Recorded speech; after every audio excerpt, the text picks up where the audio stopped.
OBD de trouble code description technique circuit de commande de suralimentation du turbocompresseur, compresseur de suralimentation intermittent, irrégulier. Qu'est-ce que cela signifie?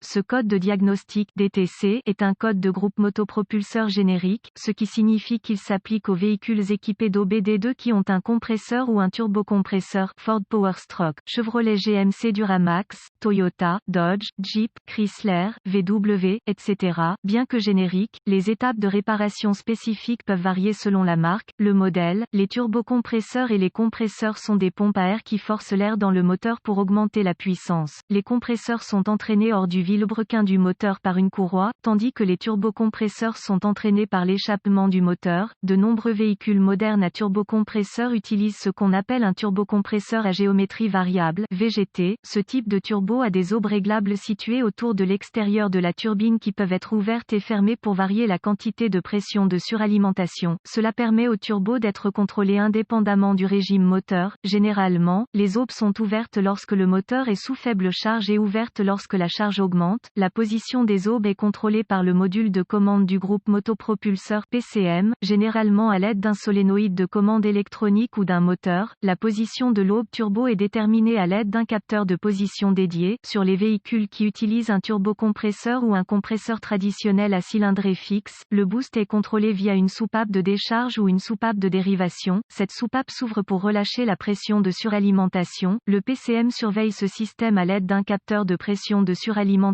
En référence à ce code de panne, le Esperluette code B Esperluette code indique le problème avec une partie du circuit système, au lieu d'un symptôme ou d'un composant particulier. Le code P004F est défini lorsque le PCM détecte un problème intermittent ou erratique avec le solénoïde de commande de suralimentation, que le moteur utilise un turbo VGT ou un turbocompresseur, compresseur traditionnel, un style d'électrovanne de commande de suralimentation du turbocompresseur, code de panne du circuit turbo, compresseur Esperluette code, B Esperluette code, associé, P004A turbocompresseur, commande de suralimentation du compresseur Esperluette code, B Esperluette code, ouvert P004B turbocompresseur, commande de suralimentation du compresseur Esperluette code, B Esperluette code, circuit de commande Esperluette code, B Esperluette code, bas P004D turbocompresseur, compresseur de suralimentation circuit de commande Esperluette code, B Esperluette code, élevé gravité et symptômes du code. La gravité de ces codes est modérée à sévère. Dans certains cas, des problèmes avec le turbocompresseur, compresseur peuvent endommager gravement le moteur. C'est une bonne idée d'adresser ce code dès que possible. Les symptômes d'un code P004F peuvent inclure boost insuffisant entraînant un manque de performance du moteur, overboost entraînant une détonation et des dommages possibles au moteur, voyant de contrôle du moteur allumé.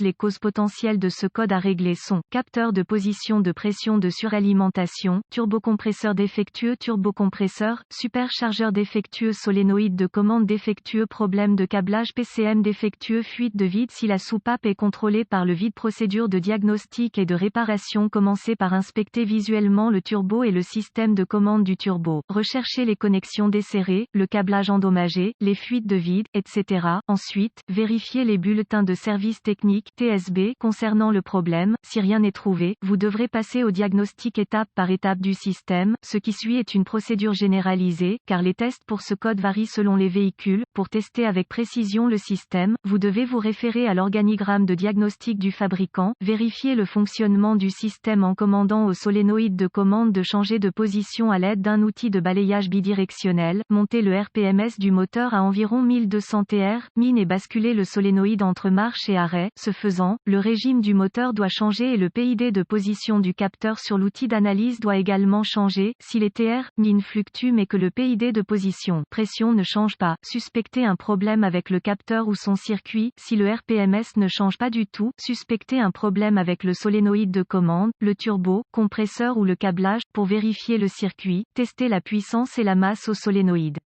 Remarque, le solénoïde doit être commandé avec un outil d'analyse lors de ces vérifications. Si l'alimentation ou la terre font défaut, vous devrez suivre le schéma de câblage d'usine pour déterminer pourquoi. Vérifiez le turbocompresseur. Compresseur, retirez l'admission pour vérifier que le turbocompresseur compresseur ne présente aucun dommage ou débris. En cas de dommage, remplacez l'unité. Testez le capteur de position, pression et le circuit. Dans la plupart des cas, le capteur de position doit avoir 3 fils qui y vont: alimentation, masse et signal. égale, testez que les trois sont présents, testez le solénoïde de contrôle, dans certains cas, vous pouvez tester le solénoïde en vérifiant sa résistance interne avec un ohmètre, consultez les informations de réparation en usine pour plus de détails, vous pouvez également faire sauter le solénoïde à l'alimentation et à la terre pour voir s'il est opérationnel.